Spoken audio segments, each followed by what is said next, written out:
Shalom jemaat yang dikasihi Tuhan, puji syukur kita bisa beribadah kembali pada pagi hari ini. Dan sebelum kita jauh memasuki ibadah kita pada pagi hari ini, saya persilakan Bapak Ibu sekalian untuk mengambil sikap saat teduh sejenak.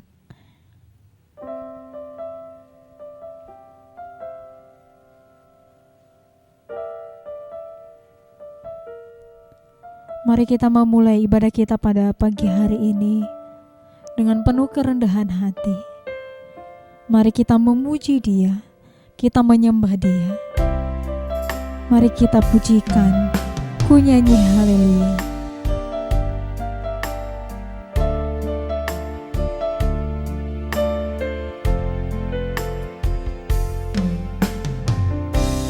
Bapakku datang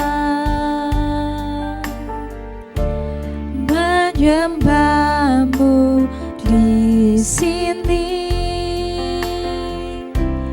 ku percayakan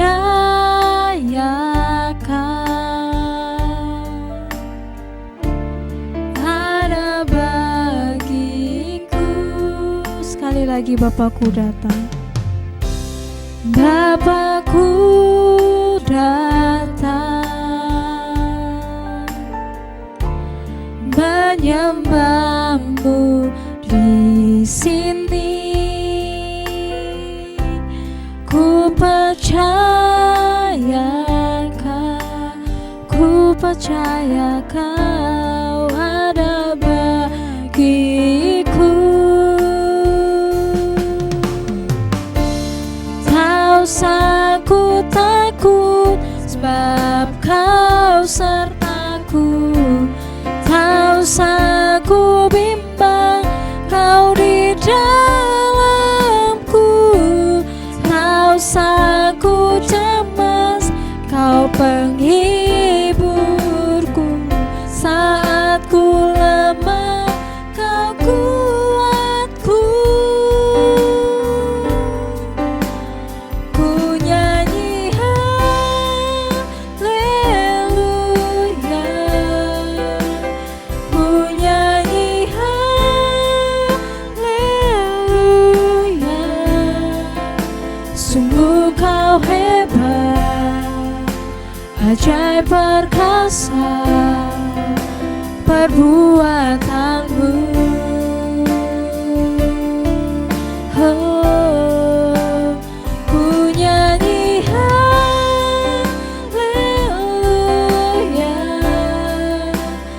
ku nyanyi haleluya. Sungguh kau hebat, ajaib perkasa perbuatanmu.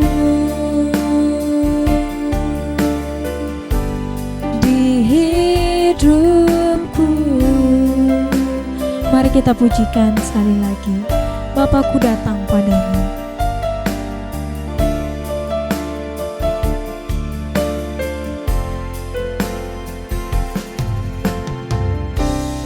Bapakku datang menyembahmu di sini, ku percayakan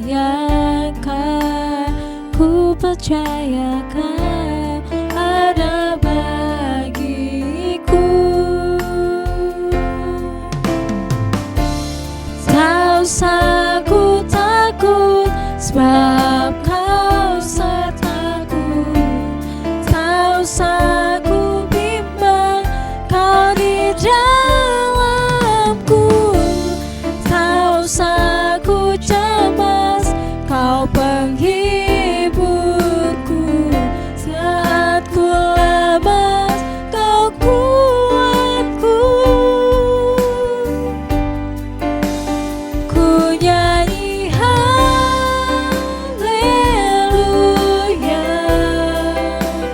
ku nyanyi haleluya. Sungguh kau hebat, ajaib perkasa perbuatanmu, ku nyanyi haleluya, ku nyanyi haleluya,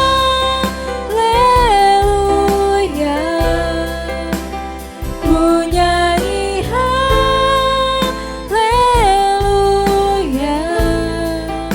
Sungguh kau hebat, ajaib perkasa perbuatanmu di hidupku.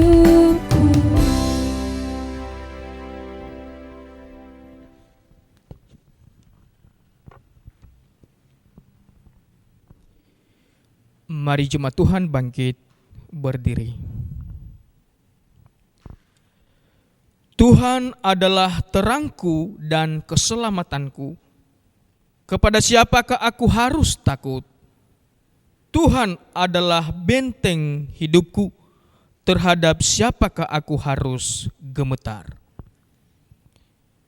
Kebaktian kita pada pagi hari ini didirikan dan dimulai di dalam nama Allah Bapa, Allah Putra, dan Allah Roh Kudus. Turunlah atas kita sekalian anugerah, berkat, dan pertolongan dari Allah Tritunggal. Amin. Jemaat Tuhan dipersilakan duduk kembali.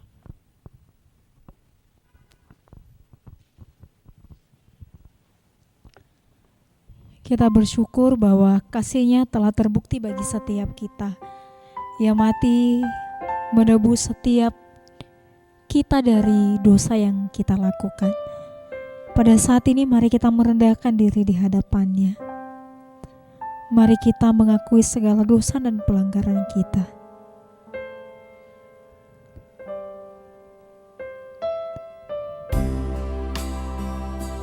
Suara-Mu ku dengar, memanggil diriku, supaya ku di Golgota dibasuh oleh darah-Mu.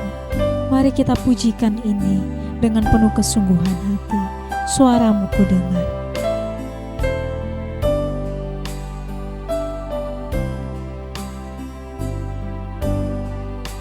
Suara-Mu ku dengar, memanggil diriku, supaya ku di Golgota dibasuh darah-Mu.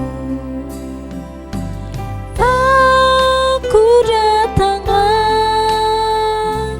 Tuhan padamu, dalam darah-Mu kudus sucikan diriku.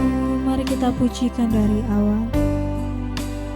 Suara-Mu ku dengar, memanggil diriku, supaya ku di Golgota dibasuh darah-Mu. Aku datanglah Tuhan padamu, dalam darah-Mu kudus sucikan diriku. Saya mengajak Bapak Ibu untuk mengakui segala dosa dan pelanggaran kita. Kita sudah melihat betapa besar anugerah-Nya di dalam kehidupan kita. Dan pada saat ini Ia memanggil kita supaya kita datang ke hadirat-Nya.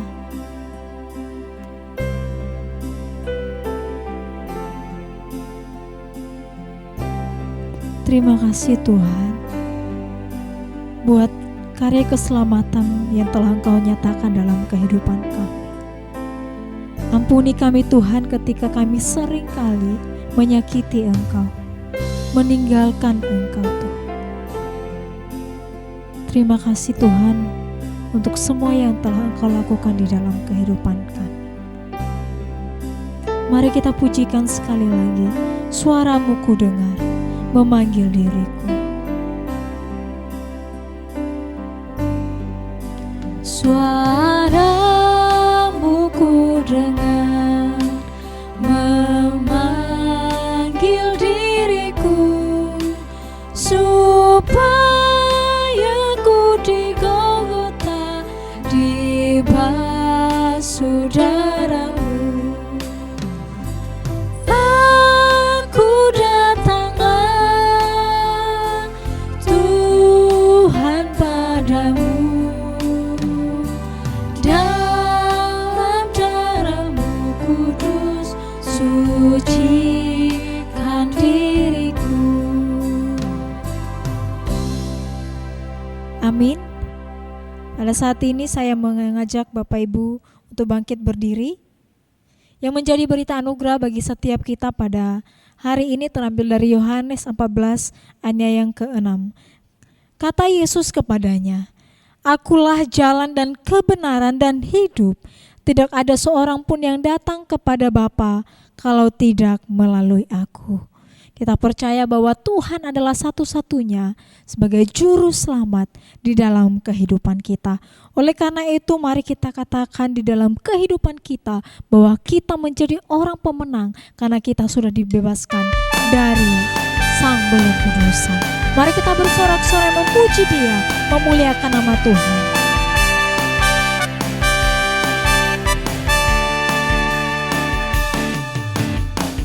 Lebih dari pemenang dalam segala perkara, iblis tadi dikalahkan oleh kuasa darahnya.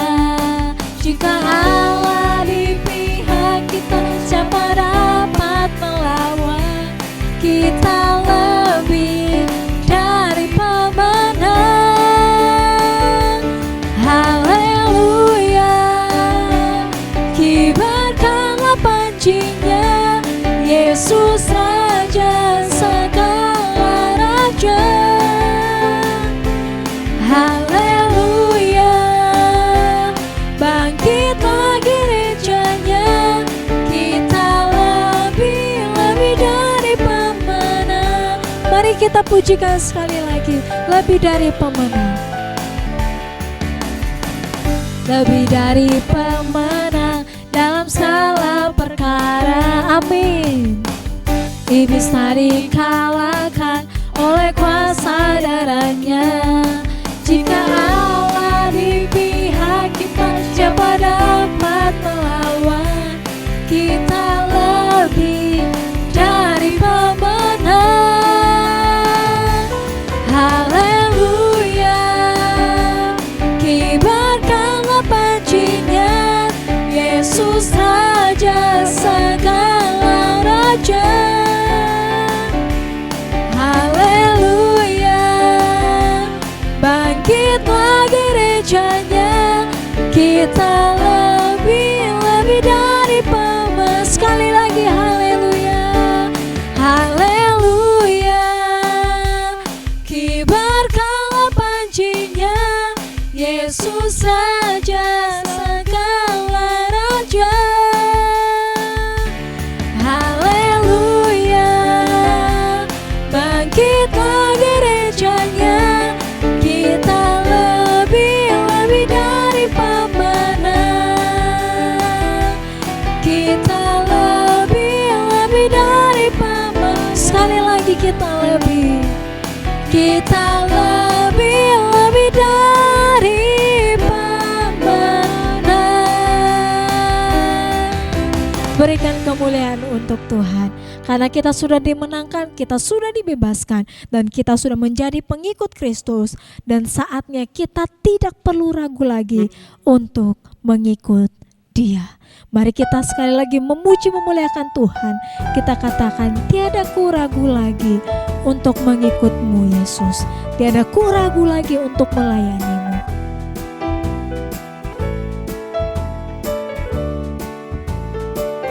Tiada ku ragu lagi untuk mengikut-Mu Yesus.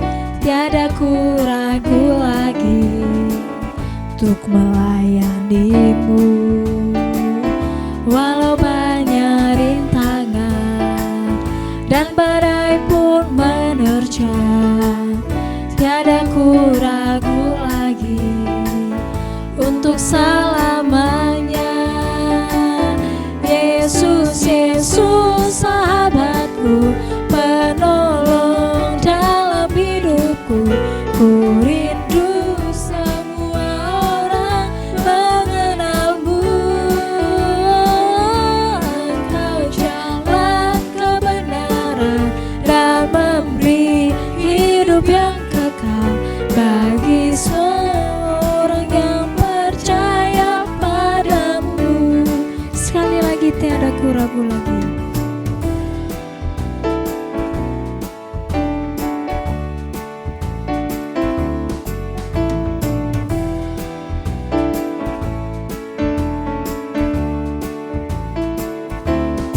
ku ragu lagi untuk mengikut-Mu Yesus. Tiada ku ragu lagi untuk melayani-Mu. Walau banyak rintangan dan badai pun menerjang, tiada ku ragu lagi untuk selamanya. Yesus, Yesus, sahabatku, penolong dalam hidupku. Ku rindu semua orang mengenal-Mu. Engkau jalan kebenaran dan memberi hidup yang kekal bagi semua orang yang percaya padamu. Yesus, Yesus, sahabatku. Yesus, Yesus, sahabatku, penolong dalam hidupku. Ku rindu semua orang mengenal-Mu. Engkau jalan kebenaran dan memberi hidup yang kekal bagi semua orang yang percaya padamu. Amin. Dipersilakan duduk kembali. Pada saat ini kita akan menyiapkan hati kita untuk merenungkan setiap kebenaran firman-Nya. Mari kita menyiapkan hati kita untuk menyambut akan firman-Nya yang akan disampaikan oleh hamba-Nya. Mari kita pujikan karena salib-Nya.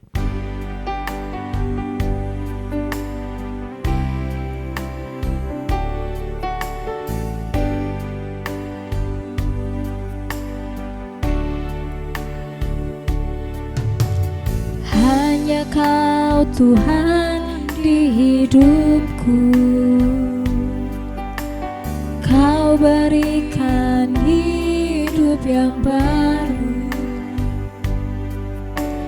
Darah-Mu menyucikan, pulihkan hatiku. Ku nyatakan Kaulah segalanya. Engkaulah sumber pengharapan. Kuasa-Mu sanggup menyembuhkan. Jiwaku pun berserah hanya kepadamu. Yesus, Kaulah segalanya. Karena salib-Mu ku hidup. Karena salib-Mu ku menang. Engkau yang berkuasa, sanggup untuk melakukan mukjizat-Mu. Karena salib-Mu ku hidup. Karena salib-Mu ku menang. Engkau yang berkuasa, sanggup untuk melakukan mukjizat-Mu. Karena salib-Mu ku hidup. Karena salib-Mu ku menang. Engkau yang berkuasa, sanggup untuk melakukan mukjizat-Mu di hidupku. Kepada hamba-Nya dipersilakan. Ya, selamat pagi jemaat yang dikasihi Tuhan. Salam sejahtera dalam kasih Tuhan kita Yesus Kristus. Mari Bapak Ibu jemaat sekalian, sebelum kita mendengarkan firman Tuhan, kita bersama-sama tundukkan kepala sejenak dan kita mohon hikmat daripada Tuhan menolong kita untuk pemberitaan firman Tuhan hari ini. Kita tundukkan kepala. Kami bersyukur atas anugerah Tuhan, kami boleh ada sebagai mana kami ada. Kami boleh memuliakan nama Tuhan, memuji nama Tuhan. Kami mensyukuri berkat-berkat yang boleh Tuhan nyatakan. Dan kami sekarang mau menerima berkat firman Tuhan. Kiranya Tuhan sucikan kami, kuduskan kami untuk kami boleh menerima firman Tuhan itu. Sehingga firman Tuhan itu boleh kami dengar. Bukan cuma kami dengar, tapi kami boleh menjadi pelaku firman itu. Sehingga kami boleh terus memberkati setiap orang-orang yang ada di sekeliling kami. Dan nama Tuhan boleh kami muliakan dalam kehidupan kami pribadi lepas pribadi. Tolong hamba-Mu yang jauh daripada sempurna ini. Biarlah hamba-Mu boleh Tuhan tolong untuk menyampaikan firman Tuhan sesederhana mungkin, dapat dimengerti dan dapat diaplikasikan dalam hari kesehari. Demi Kristus Yesus kami bersyukur dan kami berserah. Amin. Ya Bapak Ibu sekalian, sebelum kita membaca dan merenungkan firman Tuhan, saya persilahkan Bapak Ibu bisa mengambil Alkitabnya, atau kalau misalkan Bapak Ibu nggak memakai Alkitab buku, boleh memakai Alkitab HP. Tapi kalau misalkan ada notif-notif yang masuk, silahkan Bapak Ibu mengabaikan dulu, karena pemberitaan firman Tuhan sangat penting bagi setiap kita ketika kita boleh mendengar dan kita boleh merenungkan dalam kehidupan kita hari lepas pribadi. Mari Bapak Ibu kita buka Alkitab kita dalam Lukas pasal yang ke-22 ayat 39 sampai ayat yang ke-46. Lukas 22 ayat 39 sampai 46. Bapak Ibu, sebelum kita membaca saya ingin klarifikasi sebentar sehubungan dengan tema kita. Tema kita adalah peristiwa di Getsemani. Dan pada saat ini kita membaca tidak ada kata Getsemani sama sekali dalam Lukas. Cuman di perikop saja kata Getsemani. Dan di Lukas itu memakai kata Bukit Zaitun. Nah, mengapa demikian? Kalau misalkan kita mau lihat sebentar, itu kalau di dalam Injil Markus dan Matius memang memakai Getsemani, karena jemaat yang dituju, pembaca yang dituju adalah orang-orang Yahudi. Dan pada waktu itu orang-orang Yahudi itu mengenal kata Getsemani. Dan Bukit Zaitun adalah bagi orang-orang di luar Yahudi. Karena apa? Karena bukit itu ditanamin dari tanaman-tanaman zaitun yang menghasilkan suatu minyak yang wangi. Nah, itulah sebabnya kenapa Lukas memakai Bukit Zaitun. Karena pembaca mula-mula itu adalah orang-orang universal, di luar orang Yahudi yang tidak memakai bahasa Aramik. Nah, kira-kira begitu dulu sehubungan dengan klarifikasi saya dengan kata Getsemani ini. Mari kita baca dalam Lukas pasal yang ke-22 ayat 39 sampai ayat yang ke-46. Begini bunyi firman Tuhan. Lalu pergilah Yesus keluar kota dan sebagaimana biasanya ia menuju Bukit Zaitun. Murid-muridnya juga mengikuti dia. Setelah tiba di tempat itu ia berkata kepada mereka, "Berdoalah supaya kamu jangan jatuh ke dalam pencobaan." Kemudian ia menjauhkan diri dari mereka kira-kira sepelempar batu jaraknya. Lalu ia berlutut dan berdoa katanya, "Ya Bapakku, jikalau engkau mau, ambillah cawan ini daripadaku. Tetapi bukanlah kehendakku, melainkan kehendak-Mu yang terjadi." Maka seorang malaikat dari langit menampakkan diri kepadanya untuk memberi kekuatan kepadanya. Ia sangat ketakutan dan makin bersungguh-sungguh berdoa. Peluhnya menjadi seperti titik-titik darah yang bertetesan ke tanah. Lalu ia bangkit dari doanya dan kembali kepada murid-muridnya. Tetapi ia mendapati mereka sedang tidur karena duka cita. Ayat yang ke-46. Katanya kepada mereka, "Mengapa kamu tidur? Bangunlah dan berdoalah, supaya kamu jangan jatuh ke dalam pencobaan." Berbagailah setiap kita yang mendengar, merenungkan, serta menjadi pelaku-pelaku firman dalam hidup kita hari ke hari. Bapak Ibu, kurang lebih dalam 1 tahun belakangan ini kita sudah menjalani kehidupan yang tidak seperti biasanya ya. Tidak seperti biasanya. Tahun yang kelam bagi seluruh umat manusia di dunia. Itu kata salah satu ketua STT di salah satu Jakarta. Dia menuliskan 1 tahun ini adalah suatu tahun yang kelam bagi seluruh umat manusia di dunia. Dan hal ini suatu realita. Disebut kelam karena dunia dan manusia saat ini benar-benar dihempas oleh situasi berat yang tidak pernah terbayangkan sebelumnya. Semua orang berada pada satu frekuensi di mana rasa takut, khawatir, tertekan, stres begitu menguasai diri. Hal ini tidak pernah terpikirkan sebelum-sebelumnya. Sehingga mungkin setiap kita merasa begitu tidak berdaya. Penyakit, kebangkrutan, kehilangan, dan kematian adalah warna gelap yang mendominasi cerita hidup sehari-hari di sepanjang 1 tahun yang berlalu ini. Tidak pernah terbayangkan bagi setiap orang bahwa ada satu masa di mana ia tidak bisa ke gereja, bukan karena ada penganiayaan, tidak bisa studi dengan baik, bukan karena tidak ada biaya, tidak bisa berusaha, bukan karena tidak ada modal, tidak bisa bekerja, bukan karena malas, tidak bisa beraktivitas dengan leluasa, bukan karena sedang ada dalam situasi yang perang.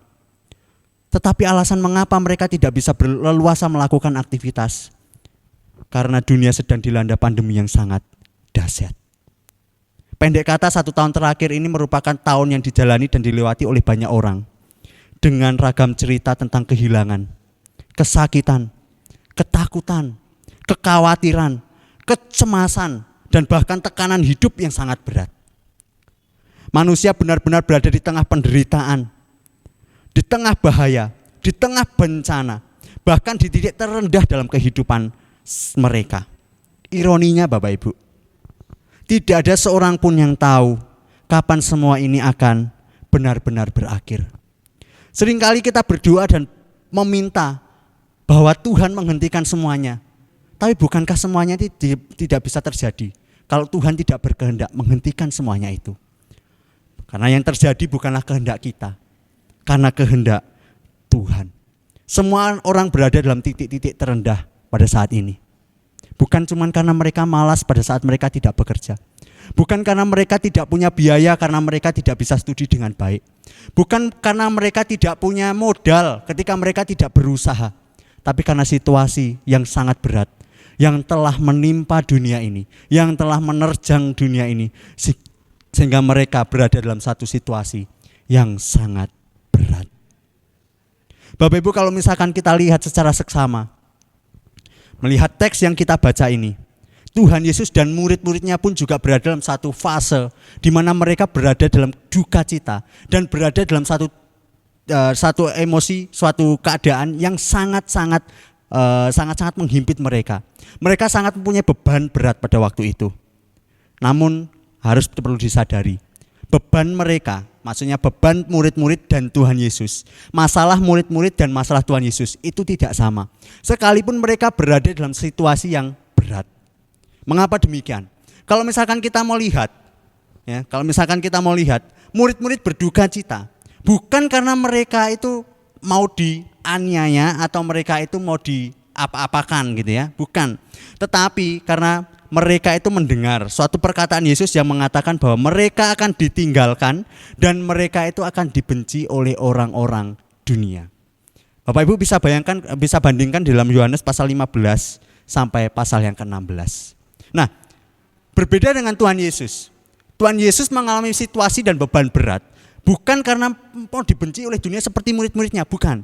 Tapi Tuhan Yesus mengalami situasi yang berat karena Tuhan Yesus harus menjalani dan harus meminum cawan yang ditentukan Allah bagi dirinya. Coba kita baca dalam ayat yang ke-42. Tuhan Yesus berkata demikian, "Ya Bapakku, jikalau engkau mau, ambillah cawan ini daripadaku." Bapak Ibu, dalam pemberitaan firman Tuhan ini saya ingin menekankan beberapa hal ya. Saya ingin menekankan beberapa hal bahwa kita berada dalam situasi yang berat sama seperti Tuhan Yesus dan murid-muridnya. Tapi mungkin ada hal yang sangat berbeda ketika Tuhan Yesus mengalami situasi yang berat ini. Tuhan Yesus tidak mengalami situasi yang berat secara fisik, bukan.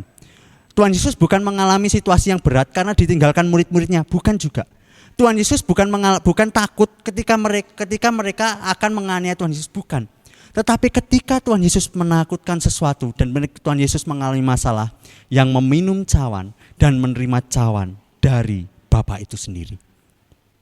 Bapak Ibu, dalam pemikiran Yahudi, cawan seringkali melambangkan suatu penderitaan akibat murka Allah. Kalau misalkan Bapak Ibu mau lihat di dalam Wahyu pasal yang ke-14 ayat 10, pasal 15 ayat yang ke-7, pasal 16 ayat yang pertama, cawan digunakan untuk murka Allah di akhir zaman terhadap orang-orang yang tidak percaya.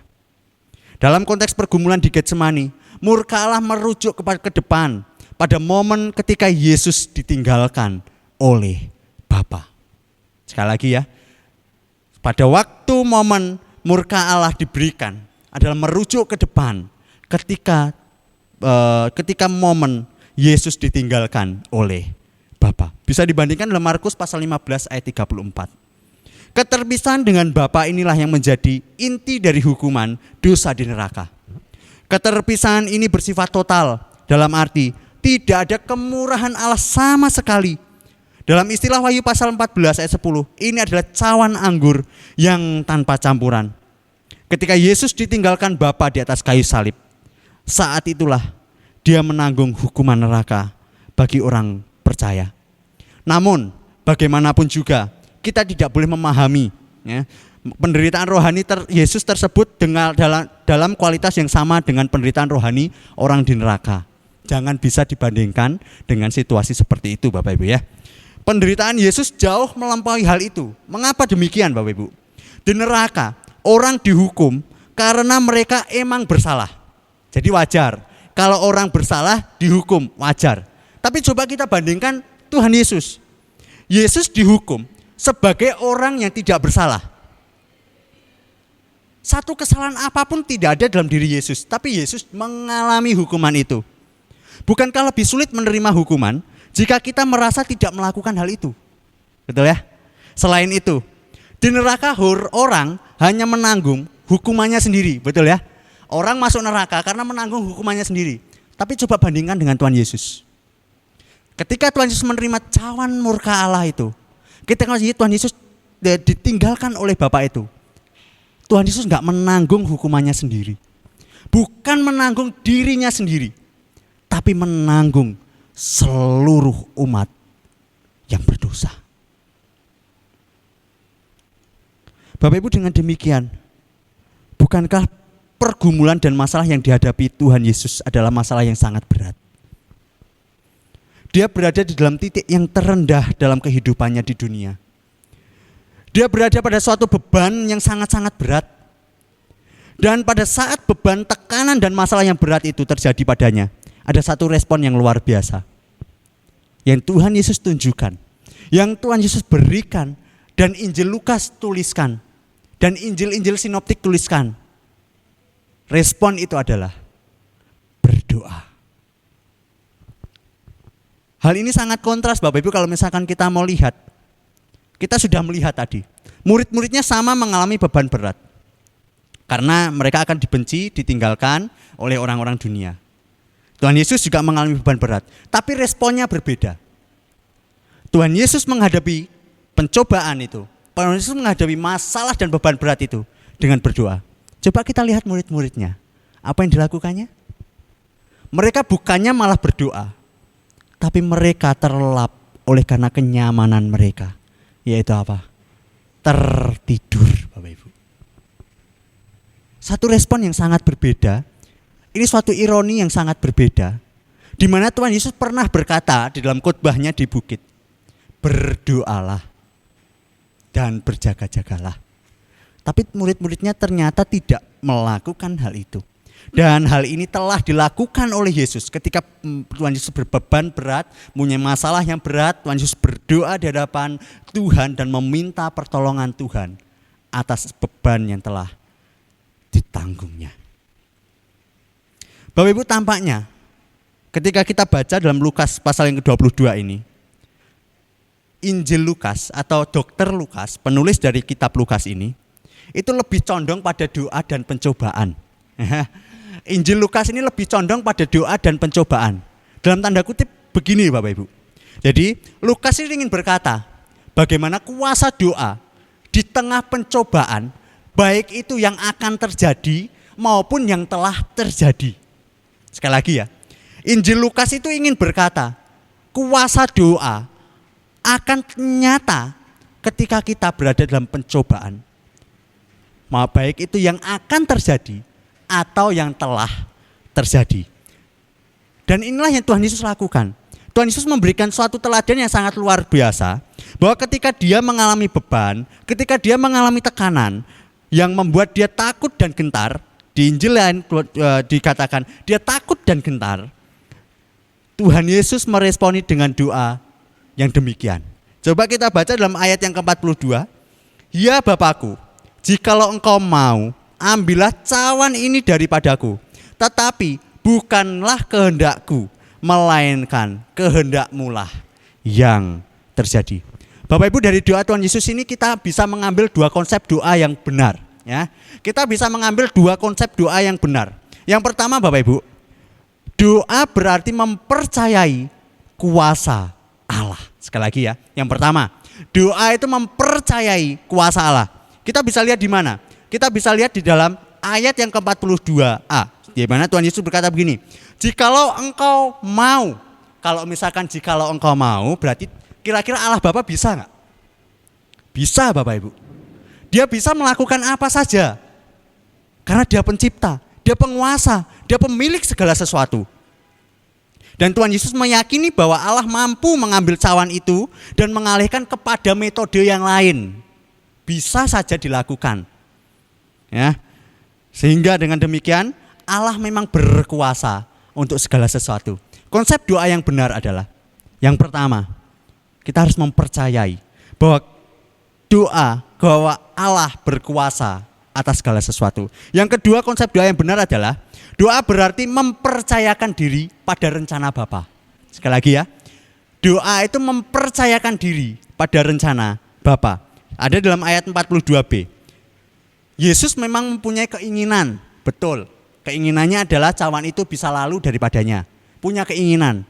Tetapi Tuhan Yesus pernah bilang juga dalam doanya, tapi keinginanku ini hanya keinginan secara pribadi. Kalau misalkan Bapa punya kehendak lain, biarlah kehendakmu lah yang terjadi bagi kehidupanku. Kata Tuhan Yesus di dalam ayat 42 demikian. Dengan kata-kata demikian, bukanlah kehendakku, melainkan kehendakmu lah yang terjadi. Bapak Ibu, Yesus tidak memaksa keinginan ini pada Bapaknya. Sekalipun Bapa dapat melakukan segala sesuatu, tapi hal itu tidak berarti bahwa dia mau melakukan hal tersebut. Bapak Ibu, kita harus menyadari bahwa mempercayai kuasa Allah itu memang penting. Kita percaya bahwa Allah berkuasa memang penting. Namun yang lebih penting daripada itu adalah mempercayai kedaulatannya. Bukan sekedar kita percaya pada kuasa Allah, memang Allah berkuasa. Tapi apakah kita percaya pada kedaulatan Allah bagi kita? Bapak Ibu, lebih mudah bagi kita mempercayai kuasanya daripada kita mempercayakan diri kepadanya. Betul ya? Kita lebih mudah percaya akan kuasa Tuhan atas hidup kita. Kita lebih mudah, Tuhan berkuasa. Kita mudah untuk kita percaya akan hal itu. Tapi kita akan sangat susah sekali ketika kita mempercayakan diri kita kepada Tuhan. Kenapa demikian? Karena natur kita sudah berdosa. Kita punya keinginan sangat banyak. Dan keinginan kita seringkali tidak kontras, seringkali tidak sepadan dengan keinginan Tuhan. Kita seringkali melenceng semenjak kita jatuh dalam dosa. Kita seringkali pengen segala sesuatu tanpa kita menghiraukan bahwa itu berdosa atau tidak, bahwa itu benar atau tidak di hadapan Tuhan. Percaya kuasa Allah memang penting dan itu sangat mudah. Yang lebih sulit adalah mempercayakan diri kepada Allah. Saya rasa ini sangat sulit sekali. Dan mari kita belajar bersama-sama seperti Tuhan Yesus yang ajarkan bagi kita saat ini. Bukan kehendakku yang terjadi, tapi kehendakmu lah yang terjadi bagi kehidupan kami. Dari doa ini pula Bapak Ibu, kita bisa melihat beberapa konsep yang benar juga dari doa itu. Yang pertama Bapak Ibu, saya mencatat ada 3 konsep yang benar. Jadi doa itu bukan sekedar memberitahu. Seringkali kita itu memberitahu kepada Tuhan, Tuhan aku butuh ini, Tuhan aku butuh itu, Tuhan aku butuh ini, itu, ABC. Bukan sekedar itu. Tapi doa adalah mencari tahu. Bukan mencari tahu maksudnya tempe, tahu bukan Bapak Ibu ya. Doa itu bukan sekedar memberitahu, tapi doa juga mencari tahu. Apa yang kita cari tahu? Kehendak Allah dalam hidup kita. Seperti yang Tuhan Yesus ajarkan. Yang kedua Bapak Ibu, doa bukan sekedar memaksa Allah menunjukkan kuasanya, tapi menyandarkan diri pada rencananya. Bukan sekedar kita memaksa Allah, tunjukkan kuasamu Tuhan. Seringkali kita berdoa, Tuhan tunjukkan kuasamu bagi bangsa kami. Apalagi kalau misalkan masa COVID, Tuhan basmi semua COVID ini. Waduh ya, kita bisa melihat beberapa pendeta berdoa dengan demikian. Tapi juga tidak salah Bapak Ibu. Tapi kita juga harus tahu bahwa ketika kita berdoa, kita juga menyandarkan diri kita kepadanya. Yang ketiga, Bapak Ibu, konsep doa yang benar adalah doa bukan mencari kuasa untuk melakukan apa yang kita mau. Ya, sekali lagi ya, doa bukan mencari kuasa untuk melakukan apa yang kita mau, tetapi mencari kekuatan untuk menundukkan kemauan kita. Sehingga kemauan Allah lah yang terjadi atas kita. Setelah Tuhan Yesus berdoa, memang yang terjadi bukan keadaannya berubah seperti apa yang dia mau, betul ya?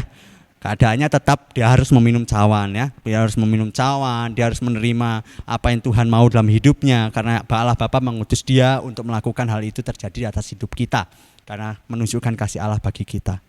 Dan apa yang didoakan Tuhan Yesus ketika Tuhan Yesus berbicara, "Jikalau engkau mau Tuhan, ambillah cawan ini," ternyata tidak terjadi juga ya, tidak terjadi juga. Dan apa yang terjadi adalah tetap apa yang Tuhan mau bagi dirinya. Dia tetap menerima cawan itu ya. Nah, Bapak Ibu, kita juga bisa menarik beberapa pelajaran menarik ya. Ketika kita berdoa, kadangkala kita juga tidak mendapatkan apa yang kita mau kadang ya. Kadang juga keadaan kita tidak berubah. Kadang kita berada dalam masa berat misalkan ya. Kita berada dalam masa berat, kita berdoa, Tuhan berikan jalan keluar. Bapak Ibu, kenyataannya terkadang kita itu tidak beroleh jalan keluar, betul ya. Kadang kalau misalkan omset perusahaan kita turun, kita berdoa, Tuhan naikkan omset perusahaan kita. Terkadang itu enggak terjadi gitu ya. Atau ketika kita sakit, kita pengen sembuh, kadang juga keadaan itu juga tidak terjadi bagi kita. Bapak Ibu, hal ini tidak sebegitu parah seperti apa yang Tuhan Yesus mau. Hal ini pun juga hampir sama seperti yang Tuhan Yesus lakukan pada saat itu. Kenyataan dan keadaan tetap terus terjadi. Ya, keadaan itu tetap terus sulit, tetap terus dialami oleh Tuhan Yesus. Dan kalau misalkan kita berdoa, pengen keluar dari masalah, pengen keluar dari keadaan yang berat, kalau misalkan toh itu pun nggak terjadi, ya, hal ini juga tidak ada masalah sebenarnya. Karena Tuhan Yesus pun juga mengalami hal yang demikian. Bapak Ibu, kita juga harus menyadari bahwa memang terkadang situasi dan keadaan tidak bisa berubah saat kita berdoa. Karena Tuhan bukan memberikan kuasa bagi kita untuk mengubah keadaan kita, bukan. Ya. Tuhan juga tidak memberikan kuasa bagi kita untuk mengubah situasi kita yang buruk menjadi baik, bukan. Tapi Tuhan memberikan kuasa bagi kita untuk kita siap menjalani keadaan buruk itu. Kalau memang misalkan keadaan buruk itu tetap terjadi dalam hidup kita. Kalau misalkan kita berada dalam masalah yang berat.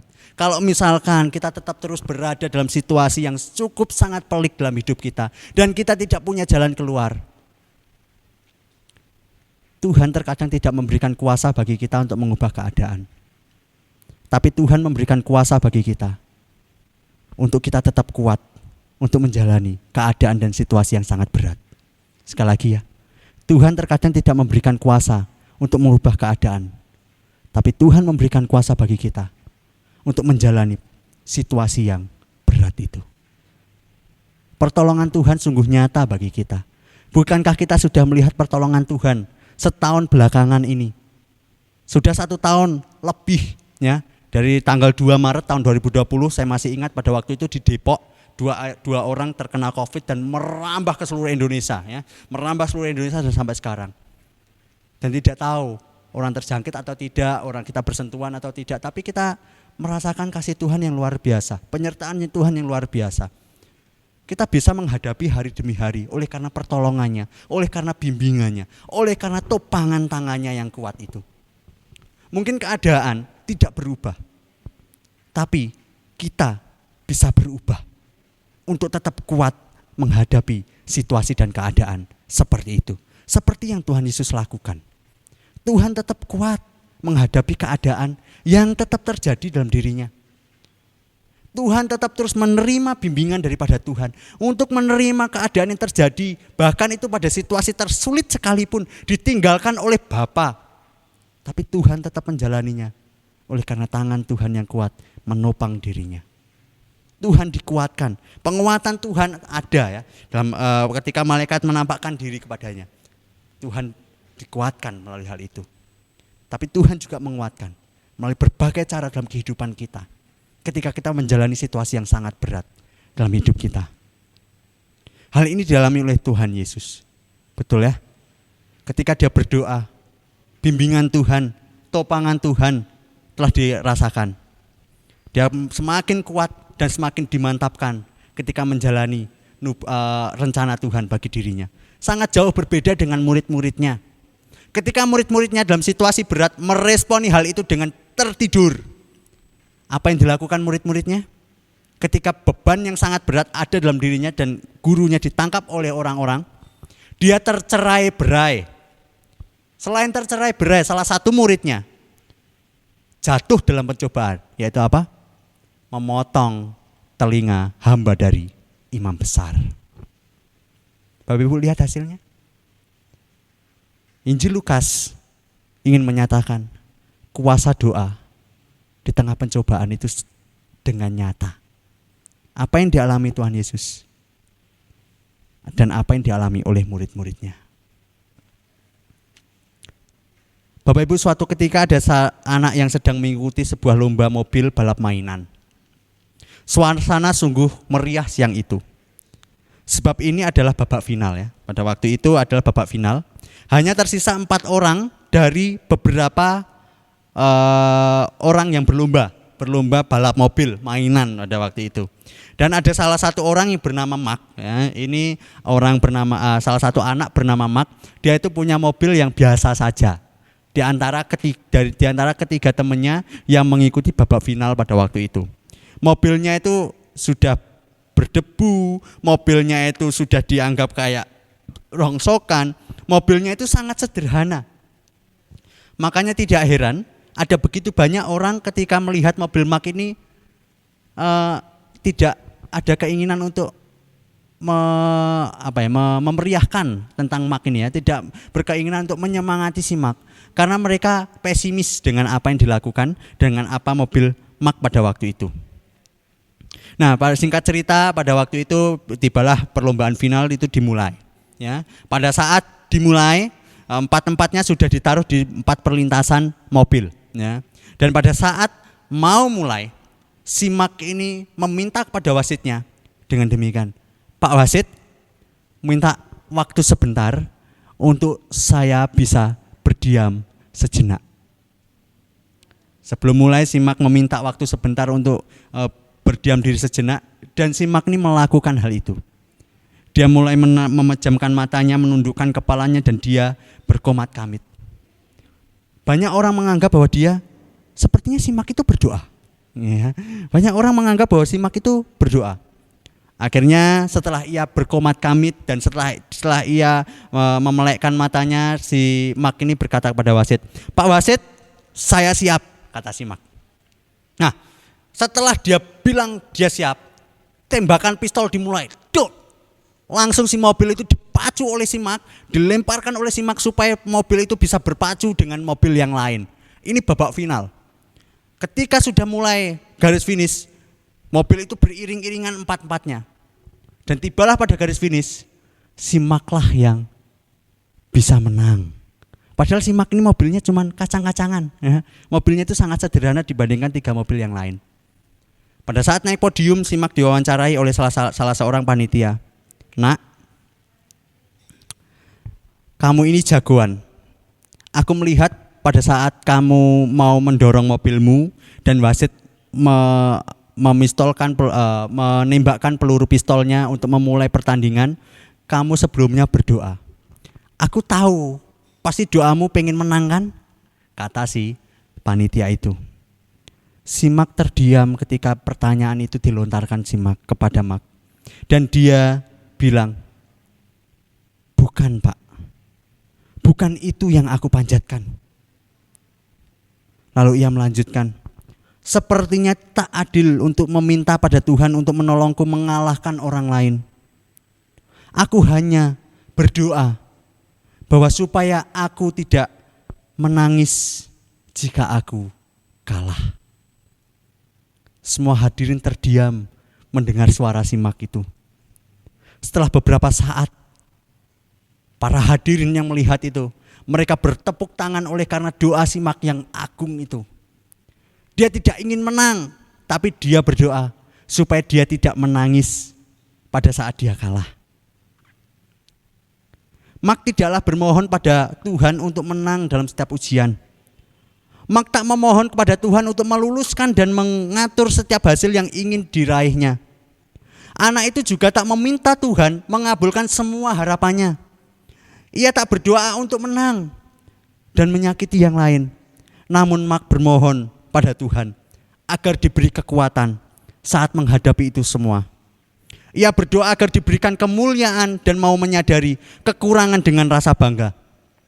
Mungkin telah banyak waktu, Bapak Ibu ya, mungkin telah banyak waktu yang kita lalui dan kita lakukan untuk berdoa pada Tuhan untuk mengabulkan setiap permintaan kita. Mungkin juga terlalu sering juga kita meminta untuk menjadikan kita nomor satu, menjadikan kita yang terbaik, menjadikan kita pemenang dalam setiap ujian. Terlalu sering kita berdoa kepada Tuhan untuk menghalau setiap halangan, untuk menghalau setiap cobaan, untuk menghalau setiap masalah, untuk menghalau setiap godaan-godaan dunia yang ada dalam diri kita. Mungkin kita sering berdoa seperti itu. Padahal bukankah yang kita butuh adalah bimbingannya?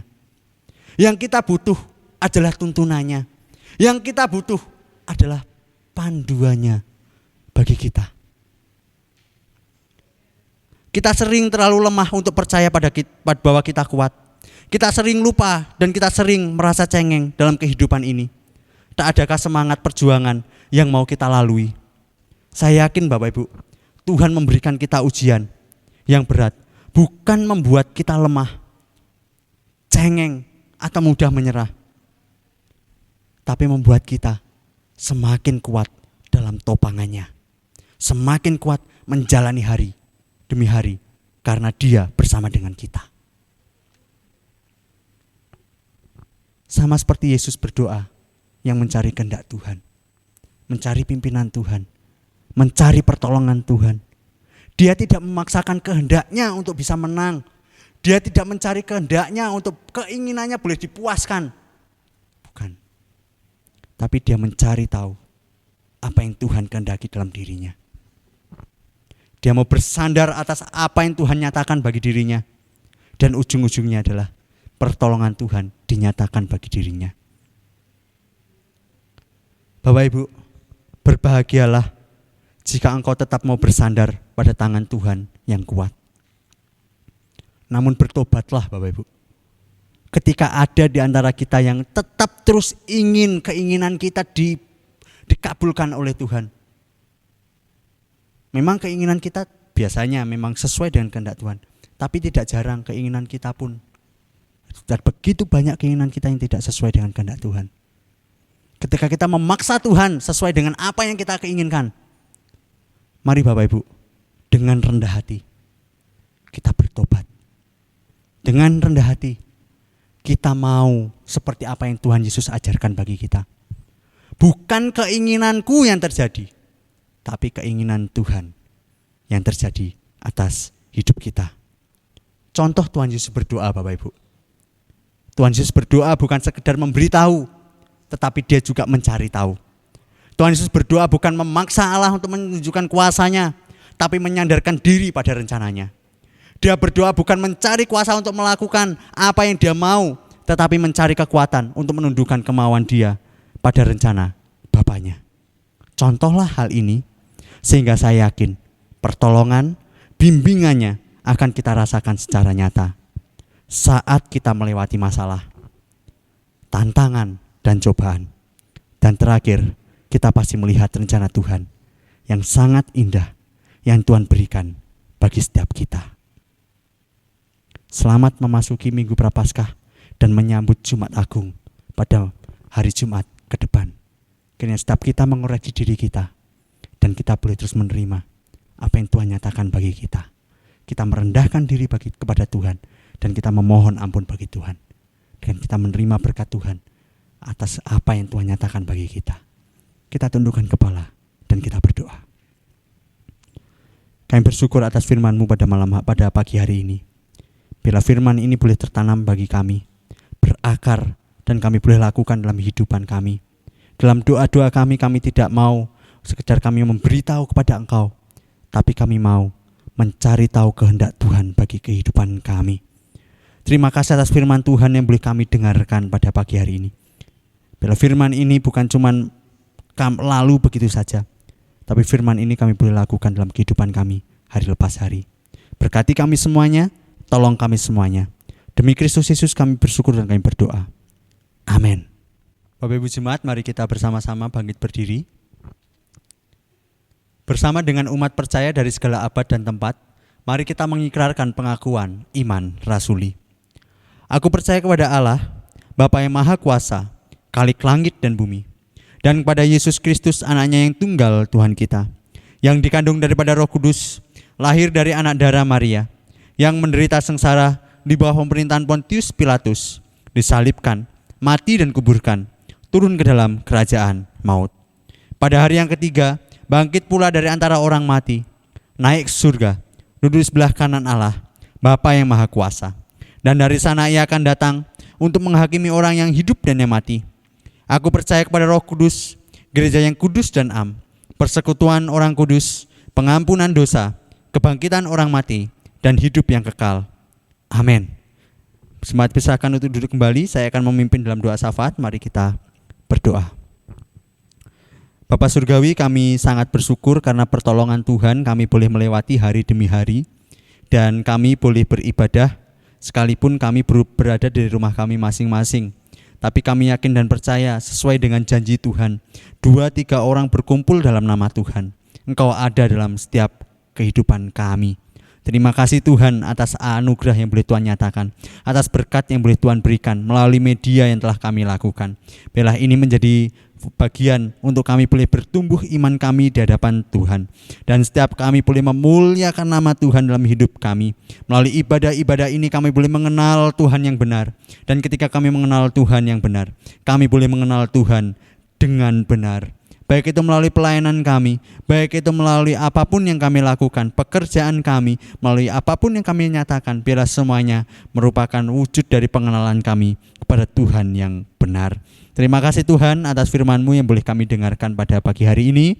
Biarlah firman ini boleh menjadi kekuatan bagi kami, untuk kami boleh menjalani kehidupan kami, untuk mengoreksi diri kami atas apa yang telah kami lakukan dengan konsep doa yang telah kami nyatakan. Terima kasih Tuhan, kami bersyukur, kami berserah. Tuhan, kami berdoa melalui beberapa pokok doa yang ada di gereja kami ini. Tuhan, kami berdoa secara khusus bagi jemaat Tuhan yang ada di GKK Pondok Chandra. Kami berdoa bagi jemaat Tuhan yang bergumul dalam kesehatan. Kiranya Tuhan tolong mereka, Tuhan memberkati mereka. Setiap makanan, minuman yang mereka konsumsi, mereka lakukan pengobatan, mereka melakukan menjalani kehidupan untuk memulihkan keadaan mereka. Kiranya Tuhan menolong jemaat itu untuk boleh pulih kembali kesehatannya, sehingga mereka ketika pulih menjadi kesaksian yang hidup bagi orang-orang bahwa Tuhan berkuasa atas segala penyakit yang ada. Kami berdoa untuk Pak Iwan, suami dari Ibu Elizabeth, berdoa untuk pemulihan dari Ibu Meliana, berdoa pula untuk Ibu Saniwati, berdoa untuk Mama dari Ibu Rita, berdoa untuk Mama dari Ibu Sandra, berdoa untuk Mama dari Ibu Anes, berdoa untuk adik dari Kak Sandra. Kiranya Tuhan menolong mereka, memberkati mereka. Tuhan, kami juga berdoa untuk pergumulan iman setiap jemaat. Melalui online ini kami tahu bahwa ada beberapa hal yang kami telah lakukan dan kami telah jalani dalam ibadah online ini. Tapi Tuhan, kiranya tangan kuasa Tuhan yang kuat, kami yakin dan percaya bahwa Tuhan bisa memakai segala sesuatu untuk menumbuhkan iman kami, baik melalui via Zoom, baik melalui via YouTube, maupun melalui renungan-renungan yang boleh kami bagikan atau pembacaan Alkitab kami secara rutin. Biarlah semuanya ini menumbuhkan iman kami di hadapan Tuhan. Melalui radio, melalui segala apapun upaya untuk menumbuhkan iman, kiranya Tuhan menolong untuk boleh bertumbuh imannya di hadapan Tuhan dan tetap terus memuliakan nama Tuhan. Tuhan, kami juga berdoa untuk setiap persekutuan-persekutuan yang ada untuk menumbuhkan iman jemaat, baik itu persekutuan wanita, baik itu melalui pendalaman Alkitab, MPFD, Youth. Kami berdoa untuk profesi, sekolah minggu maupun ibadah umum. Biarlah setiap wadah-wadah ini boleh Tuhan gunakan untuk menumbuhkan iman setiap jemaat Tuhan, boleh mengenal Tuhan yang benar, dan ketika mengenal Tuhan yang benar, mereka juga mengenal Tuhan dengan benar. Terima kasih Tuhan, terima kasih. Kami juga berdoa untuk setiap pergumulan jemaat yang studi. Tuhan, kami menyerahkan tangan kuasa Tuhan yang sejauh ini masih dalam online. Kiranya Tuhan menolong setiap jemaat Tuhan yang saat ini sedang studi, baik itu dari TK, SD, SMP, SMA maupun dalam perguruan. Kiranya Tuhan menolong memberkati mereka dalam kuliah secara online. Mereka boleh menangkap materi dengan baik dan mereka boleh terus kuat, mereka boleh belajar sesuai dengan apa yang diajarkan melalui online ini. Terima kasih Tuhan, kami berserah, kami bermohon dalam tangan kuasa Tuhan. Berdoa juga untuk pergumulan jemaat dalam pekerjaan. Kiranya Tuhan menolong mereka, memberkati mereka dalam usaha pekerjaan mereka. Kiranya Tuhan menolong mereka dalam situasi dan keadaan yang masih belum kondusif ini. Mereka boleh terus menjaga protokol kesehatan secara ketat, sehingga dalam mereka bekerja, mereka boleh aman, mereka boleh tetap terus sehat, dan hasil dari pekerjaan mereka untuk memuliakan nama Tuhan, untuk menafkahi keluarga, dan untuk pekerjaan Tuhan di GKK Pondok Chandra Indah di tempat kami mengabdi ini. Terima kasih Tuhan, kami bersyukur dan kami berserah.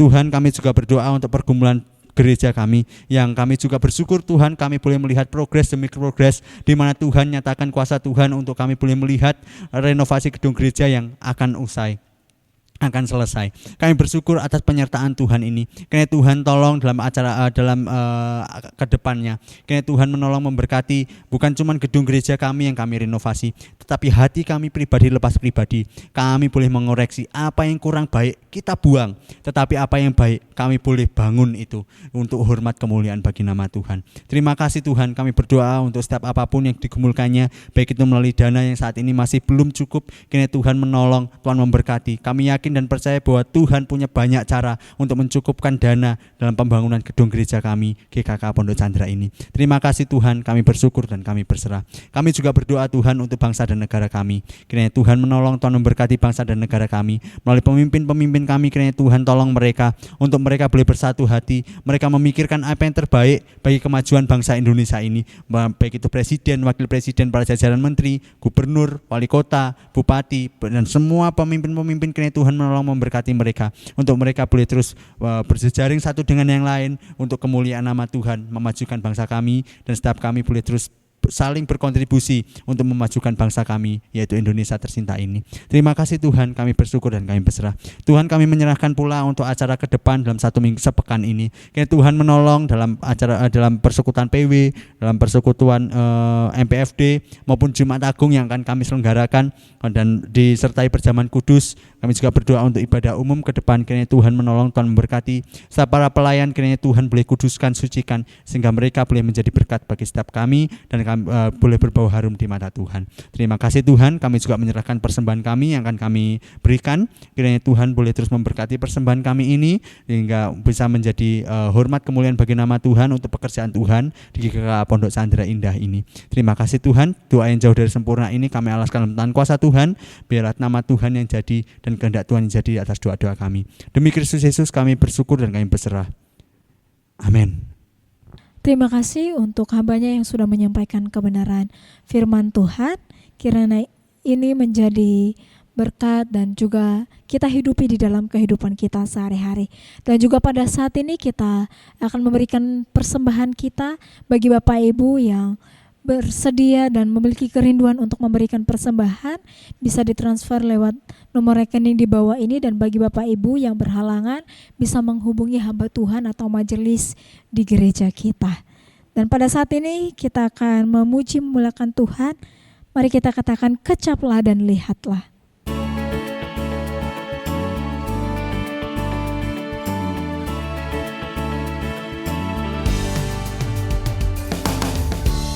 Kecaplah dan lihatlah betapa baiknya Tuhan itu. Rasakan dan nikmati kasih setia Tuhan. Syukur bagimu Tuhan, segala hormat bagimu Tuhan, Allah yang mengasihiku, Allah yang memeliharaku. Syukur bagimu Tuhan, segala hormat bagimu Tuhan, Allah yang mengasihiku, Allah yang memeliharaku selamanya.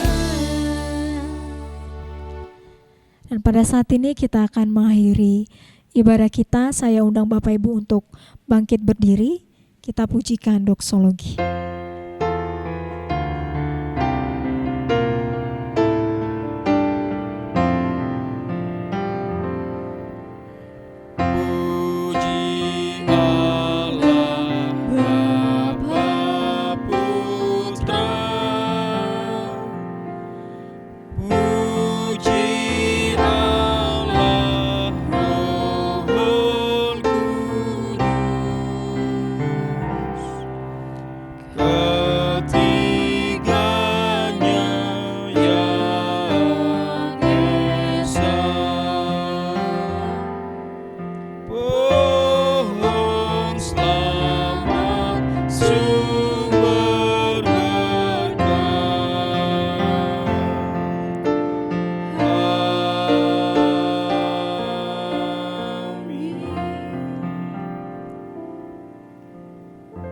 Mari kita pulang, kita arahkan hati kita. Kita terima berkat daripada Tuhan. Tuhan memberkati kita dan melindungi kita. Tuhan menyinari wajah-Nya kepada kita dan memberi kita kasih karunia. Tuhan menghadapkan wajah-Nya kepada kita dan memberi kita damai sejahtera, mulai dari sekarang sampai selama-lamanya. Amin.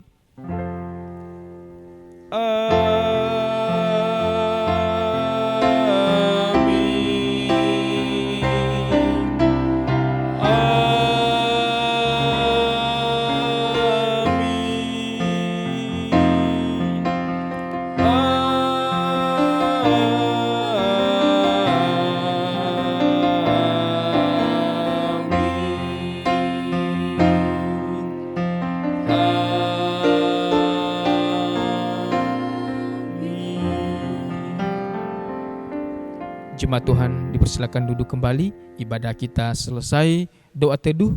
Tuhan Yesus memberkati.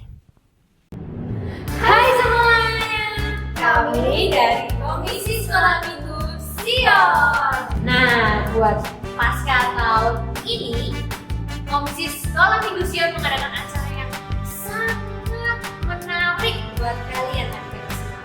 Wow, acara apa ini? Jadi, Komisi Sekolah Minggu Sion mengadakan acara lomba bernyanyi. Jadi, di acara ini kita akan beradu kreativitas dari lagu-lagu yang udah dikasih sama guru sekolah minggu. Lagu pertama, Oh sukacitaku, pam pam pam pam, sejak ku jumpa Yesusku. Oh sukacitaku, pam pam pam pam. lagu kedua, Ku menang bersama Yesus Tuhan. Ku menang di dalam peperangan. Ku menang atas segala setan. Haleluya, haleluya, ku menang. nah sambil kalian nyanyi, jangan lupa direkam dan dibuat yang menarik. Kriteria penilaiannya apa ini, Ci? Yang pertama adalah kreativitas. Jadi, dari posting kalian, dari cara bernyanyi kalian, ya pokoknya lain-lain lah sekreatif kalian. Lalu yang kedua adalah sukacita. Kalau kita nyanyi dengan penuh sukacita dan menular ke teman-temannya, nilainya pasti lebih bagus dong. Bener banget. Jadi buat kalian adik-adik, jangan malu ya ikutan untuk lomba ini, karena kita kan berlomba untuk Tuhan. Jadi mari kita muliakan nama Tuhan dengan bakat kita dan suara kita. Oh iya, buat yang paling menarik, pasti ada hadiahnya nih. Wah, pasti hadiahnya menarik kok adik.